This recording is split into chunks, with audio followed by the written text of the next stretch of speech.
ГСП онлайн. Городские новости сейчас.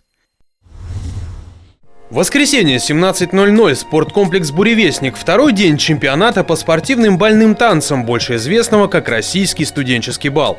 В Ухте он проводится уже 14 лет подряд, и с каждым годом желающих принять в нем участие все больше. Это неудивительно, ведь размах мероприятия впечатляет. Мероприятие это российского уровня, это не республиканский уровень, не городской, это российский уровень. Турнир категории А, это редкий турнир для Республики Коми. Всего в турнире участвует более 2000 человек из разных городов России. Это как начинающие пары, так и опытные танцоры.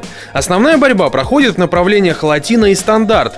В первый день соревнования выступали в основном дети, а во второй – юниоры и взрослые. Соперничество на турнире развернулось нешуточное. Среди претендентов на победу немало мастеров танца. Изюминкой бала стала шоу-программа чемпионов России Андрея Зайцева и Елизаветы Черевичной. Вне конкурса они исполнили румбу. Страсть между мужчиной и женщиной – это изначально вообще испанский танец, но мы интерпретировали немножко в другом виде, взяли немного другую музыку, поэтому в основном это все связано с мужчиной и женщиной. Вместе Андрей и Елизавета выступают только год и в таком составе впервые приехали в Ухту.